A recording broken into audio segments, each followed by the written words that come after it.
Hey guys, so I initially did a whole 4 videos, and when I went to go edit them, I discovered that, surprise, the mic that I used was not properly in, and it did not record the audio. So I am gonna go back and re-record those, but I wanted to make sure I got something up for you guys on Sunday, so I decided I would focus on a subject that I wanted to cover and would have had to push back through those other videos. So I guess everything happens for a reason. Earlier in the previous week, a friend of mine and a colleague, Valerie Complex, did a Periscope talking about her history of depression, and it really touched me, and it really made me want to come and talk about my own journey and experience with depression and mental health and mental illness. And I know a few people from before, when I was uploading more, wanted me to talk more about it,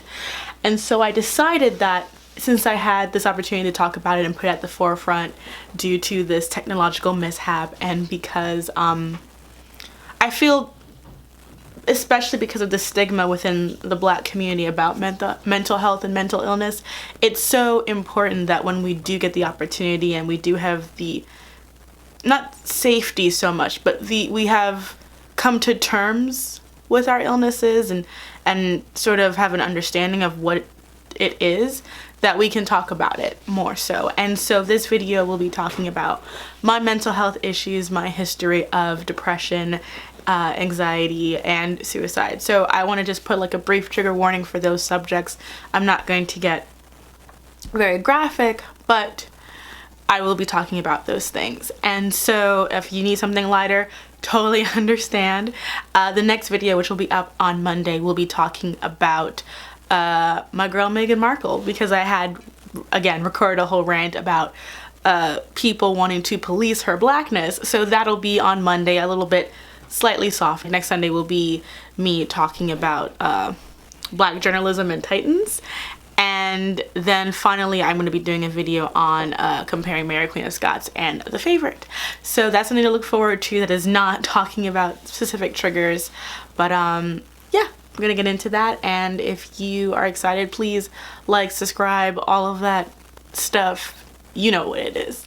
For me, I know that if I go back in my mind and think about it in retrospect, I have suffered with depression and suicidal thoughts since I was around 10 years old. And just to prerequisite, like, I came from a family that loved me. My dad is not like, we're not like this, but we love each other. I was never abused, I was never molested, I was never mistreated or unloved as a child, but I always felt this sadness in my life. My parents did fight when I was younger, even though they're still together and they've, definitely dealt it.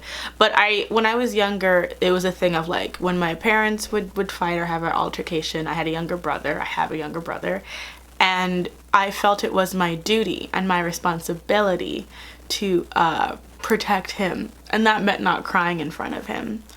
And that would mean that when I would go to school and when I would be in the public eye, I would be very sensitive. I would like break down and cry at like the smallest things, and I got a reputation as a crybaby, and that carried on with me throughout, because I went to Catholic school, and so I was in Catholic school from pre-K to 8th grade. So that reputation was with me that entire time, and because of the whole idea that you don't take your personal issues in the home outside, I didn't tell anyone about like why I was crying or why I was upset or why I was so sensitive. But I was really in this mindset of like not crying at home, because I had to be strong for my brother, and also because I knew that the response is like, what are you crying about? That whole thing. And so I carried that with me for a long time, and I would say around the age of 10, 11, and 12 was when it really started to manifest in me, not specifically suicide, but thinking about wanting to go away. in sort of like a temporary sort of way. And around 11, 12, in Catholic school, you start learning the catechisms for kids who are Catholics who start going to confirmation. And that's when we started really learning like the really in-depth things about heaven and hell. Now, I myself am not Catholic, but I had to be involved with it anyway because of the institution itself. So I would hear all these things about going to hell and how suicide means you're going to go to hell. And so as I was dealing with sort of trying to understand why I was in this perpetual state of sadness and knowing what suicide was and sort of like being in that environment, in that headspace, it was this kind of constant thing of like, I want to escape, but I can't. Death is not going to be a release for me because if I kill myself, I'm going to go to hell, so I'm going to suffer eternally. And so I just had to suffer in this life. So that was just something that I believed then, because I did believe in heaven and hell. And even now, even though I don't necessarily believe in it in a literal sense, I do carry on that whole idea of like, even if I did kill myself, I would just be tormented in like another world or in another space. When I was a teenager, I remember the exact moment where something kind of like switched in me, and it was I was reading this manga series called Series, and there was a panel in it where a girl commits suicide by jumping from a very high space in front of the main protagonist to traumatize her and to sort of like take the pain that that person was feeling and put it onto that other person through this very intense trauma. And I remember hating myself because I totally understood that. I totally understood that feeling of like wanting not just to die because you feel overwhelmed and tormented by your own personal sadness, but also wanting other people to then have to carry on that weight. And I think I always felt guilty about that. I always felt like like I wanted to bring pain to people so that they would know that my pain was real. When you're young and you're a teenager and you are telling people that you are suicidal and you are depressed, they do not listen to you. They do not believe you. They treat teen angst, because that's what they call it, right? As if it is just sort of like, as if you just enjoy it. And while there are people who definitely go through phases, for a lot of us, they are all sort of just, it was all preambles to conditions that we didn't know how to verbalize, but we did through the music we listened to and the interest that we had and the way we dressed. You know, it was through that we expressed ourselves. That's the reason I was so into like Flyleaf and Evanescence and those kind of alternate bands when I was at that age, because I wanted to scream so badly. And when I listened to So Sick by Flyleaf, I could feel that release of hearing some other woman scream when I felt I couldn't scream. And Linkin Park, I mean, Breaking the Habit was a song that I would listen to on like loops and Numb. And I would listen to that in loops and loops and loops and just cry and like release myself through that. And I did that all in the privacy of my own room, in my own bedroom. And I did my best in life to not carry it with me everywhere I went after those first 8 years of school, because I knew from that experience that unless you show real physical signs of suffering, people don't care. People don't care. People don't want to be around sad people. People don't want to hear about your problems. They don't want to deal with it. If you are just sad in their minds, you'll get over it. Or why are you sad when you have all of these things? You have 2 parents who love you, you do well in school. What do you have to be sad about? And it's like,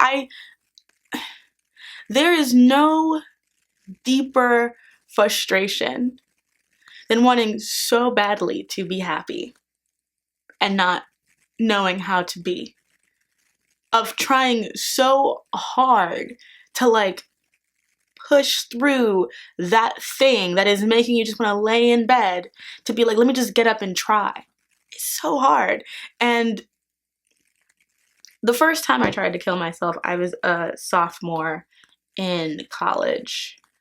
And I did it because I just felt so alone, so isolated. Like friendships have always been the thing that will trigger me the most, like the loss of a friendship, the loss of like that deep personal connection really fucks with me. So the 2 times I tried to commit suicide was in my sophomore year of college. I tried to strangle myself. And then in my senior year of college, the day before my 21st birthday, I tried to hang myself. And I stopped, and it was the most serious it's ever been, because I actually wrote a note. I actually like was really prepared. I put a lot of effort into it, because college dorms do not build high, you know, things for you to do that, because I know that's what happens in college rooms. And the thing that kept me from not doing it was just, honestly, it was the fact that I know I would be killing my mother too. Like, I knew that it would kill her if I did that. And so I couldn't do it. I didn't want to hurt her, but I just wanted to stop feeling this way. I just wanted it to stop. I just wanted to be happy. You know, it's about to turn 21. It was the night before my birthday. Why do I want to die now? Why I have like, and I felt like it's so weird feeling like no matter how much you do and how much you accomplish, it is for nothing unless you can really see something. Like, I remember like, even though I had my YouTube videos and I was successful for like the small thing that I was doing. I wasn't putting in as much effort as I could have been.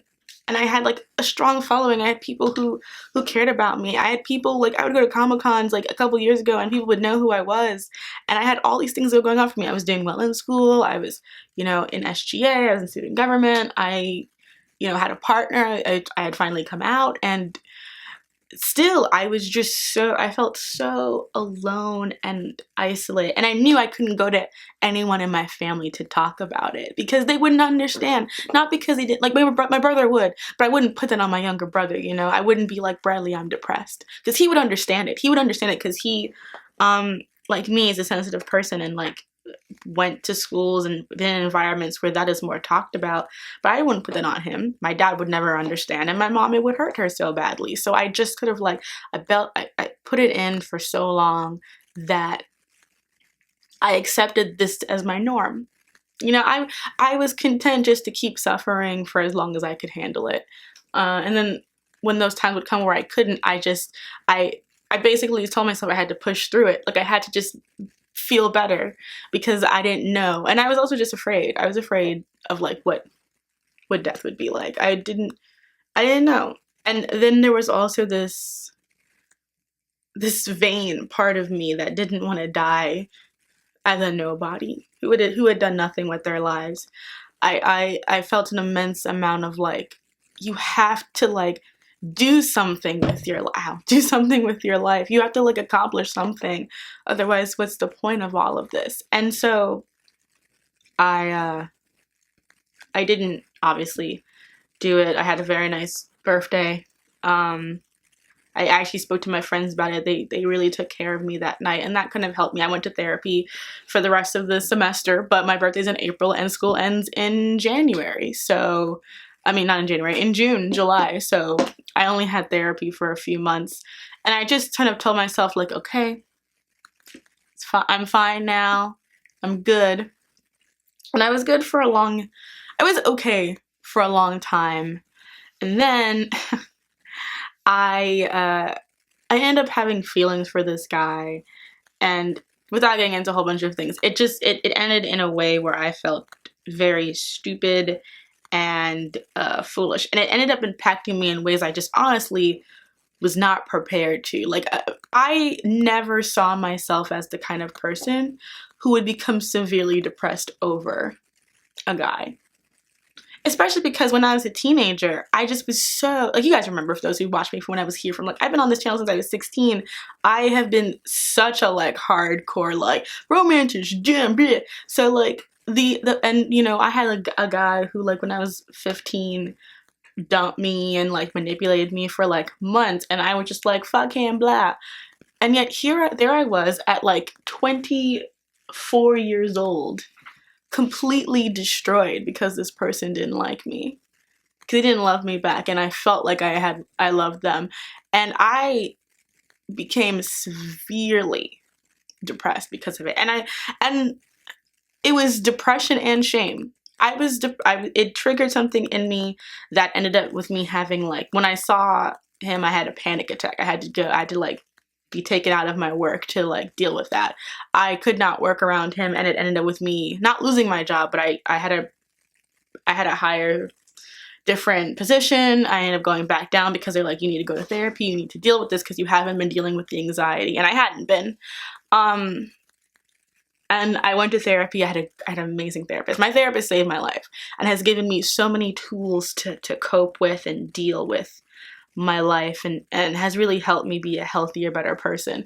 But until that point, until like the most extreme thing happened where it was like visibly affecting my work, I was content just to suffer. And I think what people don't understand about like when you're mentally ill, you find ways at times, I'm speaking for me, but I believe other people might relate to this, but like you just tell yourself like, this is just the way it's gonna be until it's not this way anymore. And you're like, I'm suffering, but one day it's gotta end. So you just kind of like push through. And I would go into the bathroom of my workplace with like box cutters, and I wouldn't even really cut myself, but I would just have it there just to know that I could, just so that I knew that I could be in control of something. And I would do that. And I would like, you know, it was a really dark place. And I think what made it worse was because I was ashamed. I was ashamed that a boy, a guy, made me feel that way. I was like, no, I'm a black woman. I can't be this way. I'm supposed to be strong. I'm supposed to be this, I'm supposed to be that. I can't be this way over a guy. But I was. I was destroyed. I was totally destroyed. And I felt so weak and pathetic because of it. Because I was like, I shouldn't ever be made to feel this way by a guy. And so the shame of being made of feeling that weak over another person, especially another man, just made me hate myself. Even with therapy, and again, my therapist would tell me things and she would help me. And I will tell you this, guys, therapy is amazing. If you can afford it and you have insurance, you got to go. You got to go. Because if you have a good therapist, I know not everyone does, but I had a really good therapist, and she would put things in perspective. And she was also an immigrant. She was Russian. She was Russian Jewish, and she would not bullshit me. She would tell me like it was, and I loved it. Like she would say it in a loving way, but would always call me on bullshit. And I was like, thank you, because that's what I needed. I needed someone who didn't love me to tell me that I need to get over some certain things, or that I had to deal with it in more productive ways, and I have because of it. The self-shame is so strong, and with anxiety, with depression, comes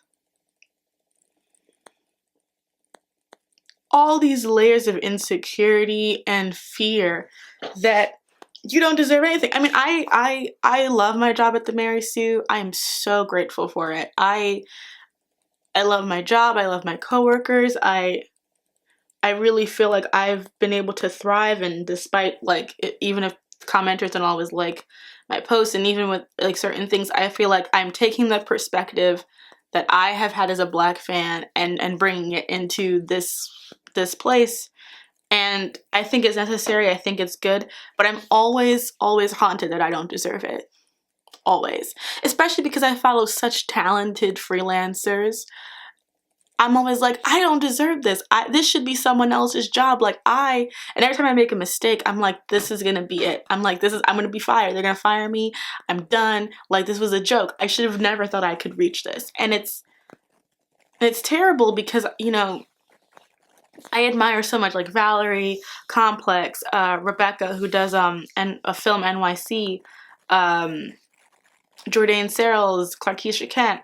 I look at them and hear and read their Twitter about their struggles with like freelance, and I'm just thinking like, you women are so much smarter and more talented than me. Like, I don't deserve this platform. Like, I don't deserve any of this. And it's not even like and it's not jealousy, because it's more just me seeing these people and thinking like, someone's gonna realize that I don't deserve it, and they do. And I was telling a coworker, like, I'm 26 years old, and I remember feeling like I was behind in life when I was like 18 years old and I hadn't finished a book. I perpetually felt like I was just getting so old so fast. And it led to this deep inferiority complex of like, I'm never going to be good enough. I'm never going to be talented enough. I'm never going to be able to do these things. I'm just a waste. And I feel that way all the time. As much as I love what I do, every day I am like worried that I'm not living up to what I should be doing. I'm always worrying that like, I'm always like, and then it's stupid at the same time because those are women who have worked in the business longer than me. We have completely different ways that we write, that we operate. Why am I comparing myself to them in unhealthy ways that they wouldn't want me to feel, you know? Like, my respect for them and my admiration of them doesn't mean that I have to like endlessly compare myself to them. Like, we're completely different people in completely different spaces. Like, why should I do that to myself? But I do because it's an unhealthy habit and it keeps me going. I will never think I'm great at anything because I feel if I were ever to accept that I would no longer be okay at anything. That I would feel as if admitting success meant that all of a sudden it would all go away. You know, that I think it's all that Greek mythology, but I really be thinking like the pride cometh before the fall. That if I ever allow myself to really believe that I deserve good things, that they'll fade away. And so no matter how many opportunities I get, I'm always like, me though? Like me? I'm not, what? And then people will give me compliments and I'll be like, and it really is not me being like reaching for compliments or anything. I genuinely am like, I ain't shit. When people tell me I'm stupid in comments, I'm like, girl, you right. I know. I say that shit to myself every day. Like, nothing you say bad about me, I haven't said about myself 10 times more. And it's just hard because I want to be content in my life. I want to really feel happy and fulfilled. And there are times where I genuinely do. But it's always with this like slow mist of like waiting for something to just change. And that's anxiety. It is this endless fear that when you're not looking, the floor will open up underneath you and you're gonna fall. And there's nothing you can do about it. And it sucks. It sucks because it keeps me from doing so many things. It kept me from writing my book for so long because I was afraid that if I actually put pen to paper and finished something and it wasn't amazing, it meant that I was a failure. And also just like, why do I do that to myself all the time? And while I've gotten better at it and I've learned better coping mechanisms, I've learned that if I am going through sort of a depressive moment, I learned that I kind of need to sort of like marinate in a little bit before like being like, okay, I acknowledge the pain, I acknowledge what I need to do, I know I have to like deal with this, but I also need to like use this time to move forward and not to just go deep inside myself. And so that has all been a very positive learning experience for me, and I honestly could not have done that without therapy. And it makes me angry that other people can't access it because I think that having that is one of the most important things. I don't think I would be alive without therapy. I don't think that I would be here if I hadn't had someone who I could go to for like a year and a half to tell me that what I'm going through is something that a lot of people go through, something that a lot of people struggle with, and that there's nothing wrong with me being in pain. The problem is if I never do anything to try and improve myself. It's funny because part of the reason why I never watched 13 Reasons Why, besides like all the stuff about that's clearly fucked up and problematic, that I was really afraid that I would find it too relatable. Like, I understand that selfishness of like, I want to spread this pain around. You know, it's not just about me like dying, it's also about me wanting people to know like, this is what you did to get me into this headspace and you need to be held accountable for that. Like, I get that. I do, because I feel like we so often, people say like, I didn't see any signs of it. It's like, you saw signs. You just did not care. You just did not care, and you didn't want to deal with what that meant because it'd be inconvenient for you. You know what I mean? So, but the same before that. Blah, blah, blah. I never know what's gonna be. I don't know if I'm gonna live a long life. I don't know any of those things, but I know that every day I want to work to being someone whose life is worth living. I don't want to just live in the shadows of my illness. I want to work harder, to be better, to be all the things that I believe I can be. And if that means, you know, sometimes having to like just deal sometimes, then that's just what I have to do. I don't know if I'm ever going to be really purely happy, but I know I've only been working on it for 1.5 years. And if in 1.5 years I could have this much improvement, then I just need to keep working on it. The happiest day of my life, my mental health life, was definitely when my therapist was like, I don't think you need regular sessions anymore. I think you can just start like skipping and come when you need it. And I'm like, that was incredible, because I was like, oh, like, I'm like, you think that I don't need this anymore. You think that I can like really handle certain things. And I definitely have gotten better about it, which is why I can talk about it. But I also know how painful it can be, especially when you feel like you work so hard and you're like, why am I still in the same space? And the sad reality is that we can't control it. Not entirely. But we're here. You know, it's like what Celie says, like, I'm black, I'm ugly, I'm a woman, but I'm here. And that's what I tell myself sometimes. I'm like, I'm here, so I have to make the best of it while I can. You know, I lost a cousin to suicide, and that was hard because I felt like if we had both known about each other's feelings, we could have helped each other. So now in a way, I live for the both of us. And I live with the hope that if I ever do have a biological child, or have a child in general, that I will be giving them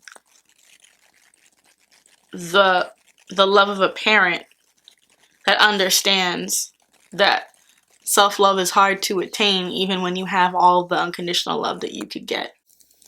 Like, that's the hardest part, I think, is that I've been loved. I know I have an amazing mom.